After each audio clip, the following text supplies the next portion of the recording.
नमस्कार, मैं हूं पूजा वशिष्ठ और आपने लॉगिन किया है one India Hindi YouTube channel. देश के अगले राष्ट्रपति का चुनाव हो चुका है। देश के अगले राष्ट्रपति के रूप में रामनाथ कोविंद कल यानी कि 25 जुलाई को शपथ ग्रहण करेंगे।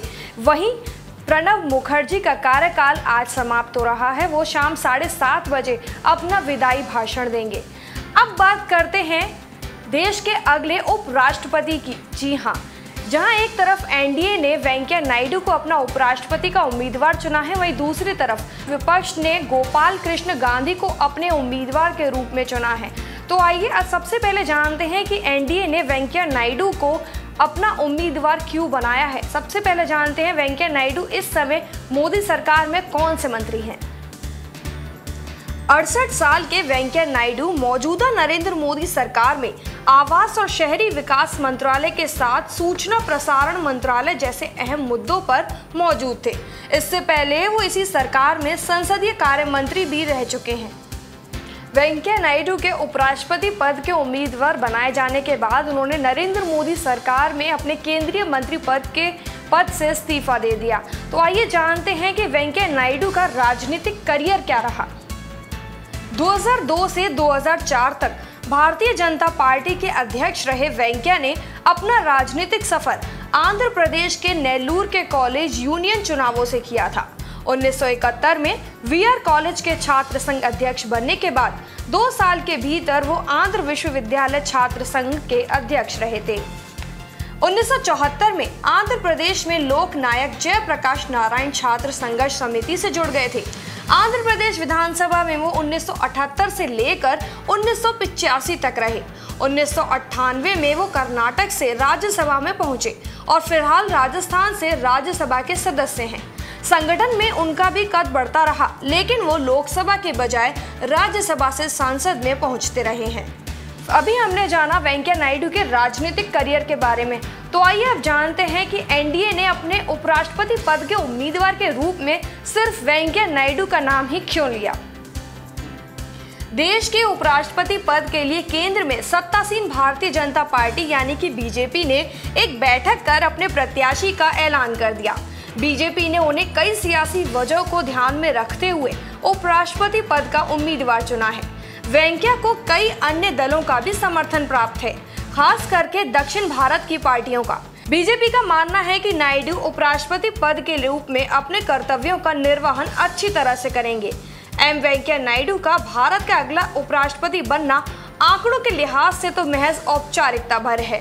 वेंकैया नायडू को पीएम मोदी के बहुत करीब माना जाता है। ऐसे में उपराष्ट्रपति का पद उनके लिए एक प्रमोशन जैसा है या उन्हें सक्रिय राजनीति से दूर रखने का ये एक प्रयास है। आइए जान लेते हैं इसके बारे में। उपराष्ट्रपति की जिम्मेदारी तो महत्वपूर्ण है, लेकिन जहां तक जानकारी है वेंकैया नायडू पहले इसके लिए अनिच्छुक ही थे। जब उन्हें पार्टी अध्यक्ष ने इसके बारे में बताया तो उन्होंने अनिच्छा जताई थी, लेकिन अमित शाह ने उन्हें मना लिया था।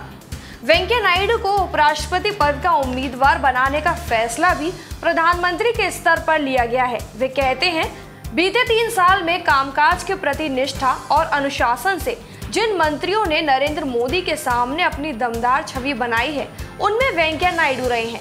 यही वजह है कि उन्हें उनकी निष्ठा का सम्मान मिला है।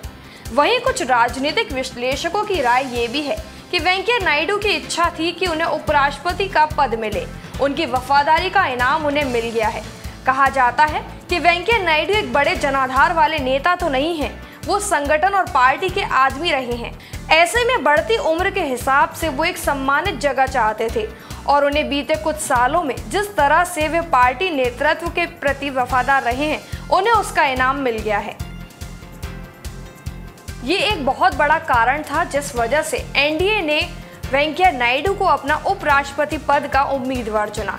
अब आइए जानते हैं कि पीएम मोदी के प्रति वेंकैया नायडू की क्या वफादारी रही है और वेंकैया नायडू को उपराष्ट्रपति पद का उम्मीदवार बनाना मोदी के लिए कितना सही साबित होगा।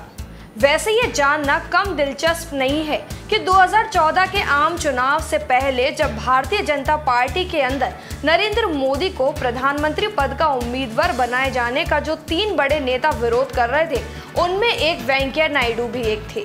जाहिर है कि ये विरोध एक तरह से लाल कृष्ण आडवाणी के समर्थन के लिए ही था, लेकिन इसी दौरान संघ के नेताओं से हुई कुछ मुलाकातों में वेंकैया नायडू ने नरेंद्र मोदी के प्रति बढ़ते समर्थन को भांप लिया और उनकी वफादारी देखते देखते नरेंद्र मोदी के साथ हो गई। उनकी वफादारी पर नरेंद्र मोदी का भरोसा जमने की एक पुख्ता वजह भी मौजूद रही है। गोवा में अप्रैल 2002 में भारतीय जनता पार्टी के राष्ट्रीय कार्यकारिणी की बैठक को मोदी इतनी जल्दी नहीं भूले होंगे। तत्कालीन प्रधानमंत्री अटल बिहारी वाजपेयी के सामने ये वेंकैया नायडू थे जिन्होंने दमदार अंदाज में मोदी का पक्ष रखा था। नरेंद्र मोदी के गुजरात के मुख्यमंत्री पद से इस्तीफे की पेशकश पर वाजपेयी ने कहा था कि देखते हैं, कल इस पर विचार करेंगे। तब वेंकैया नायडू ने कहा था कि क्या नरेंद्र भाई का इस्तीफा 24 घंटे तक यहीं पड़ा रहेगा। हालांकि तब वेंकैया नायडू ने जो किया था वो लाल कृष्ण आडवाणी की रणनीति के तहत ही किया था, लेकिन बाद में नरेंद्र मोदी के प्रति वफादारी निभाने में भी उनसे चूक नहीं हुई। गोवा में हुई उस मीटिंग के बाद से ही वेंकैया नायडू पीएम मोदी के खास बन गए थे। पीएम मोदी ने इसी के चलते केंद्र में उन्हें अच्छे मंत्री पद भी दिए थे। साथ ही वेंकैया नायडू पीएम मोदी के साथ हर मीटिंग में भी नजर आते हैं। पर क्या आप जानते हैं कि वेंकैया नायडू पीएम को मोदी नहीं मोडी कहते हैं? आइए जानते हैं कि उनके पीएम मोदी को मोडी कहने की क्या वजह है। इस वफादारी का अंदाज ऐसा रहा है कि मोदी को मोडी बोलने वाले वेंकैया नायडू सार्वजनिक तौर पर कह चुके हैं कि मोडी मतलब maker of developed India.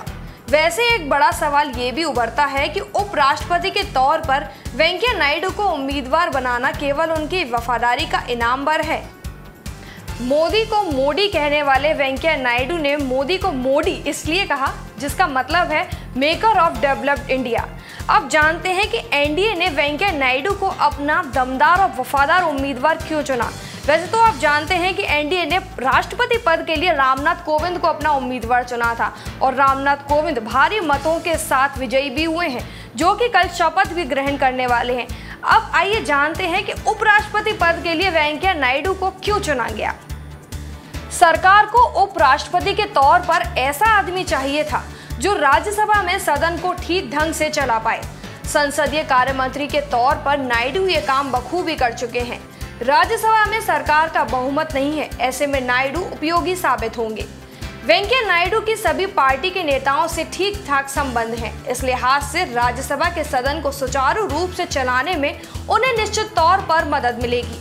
Venkaiah Naidu के संकट मोचक वाली भूमिका की एक झलक तो उत्तर प्रदेश में हाल ही में मुख्यमंत्री के चुनाव के दौरान भी दिखी थी, जब पार्टी हाईकमान ने नायडू को लखनऊ भेजकर योगी आदित्यनाथ के नाम का ऐलान करवाया था।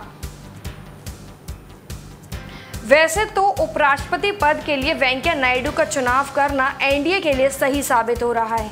एनडीए ने सोच समझ के जांच परख के ही वेंकैया नायडू का चुनाव किया है। लेकिन क्या आप जानते हैं वेंकैया नायडू को और भी एक वजह है जिस वजह से उपराष्ट्रपति पद का उम्मीदवार बनाया गया है। आइए जानते हैं उस वजह के बारे में। राज्यसभा को चलाने की जिम्मेदारी कई वजहों में से एक रही होगी, लेकिन उससे बड़ी वजह दक्षिण भारत में पार्टी का विस्तार की रणनीति रही होगी। सांकेतिक संदेश के साथ आंध्र प्रदेश बीजेपी में युवा नेता के लिए जगह भी बन गई है। युवा नेतृत्व को उभारने में पार्टी को इससे ज्यादा मदद मिलेगी। वेंकैया नायडू को उपराष्ट्रपति बनाने से दोनों राज्यों में पार्टी समर्थकों के बीच अच्छा संदेश जाएगा। आंध्र प्रदेश में भारतीय जनता पार्टी का युवा नेतृत्व इसलिए सामने नहीं आ रहा था क्योंकि बीते 20 साल से वहां का चेहरा नायडू बने हुए थे। अब दूसरों को मौका मिलेगा।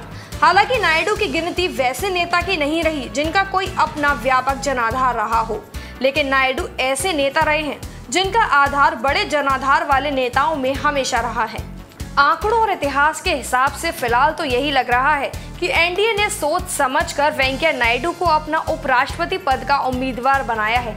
जैसी रणनीति उन्होंने रामनाथ कोविंद के समय पर रखी थी, कुछ वैसी ही रणनीति हमें उपराष्ट्रपति पद के चुनाव में भी देखने को मिल सकती है। फिलहाल 5 अगस्त को ये पता चल ही जाएगा कि क्या एनडीए की ये रणनीति काम आने वाली है। क्या वाकई वेंकैया नायडू को हम अपने अगले उपराष्ट्रपति के रूप में देखने वाले हैं। फिलहाल इस खबर में इतना ही। देश, दुनिया और राजनीति से जुड़ी अन्य खबरों के लिए लॉगिन कीजिए one India Hindi YouTube channel.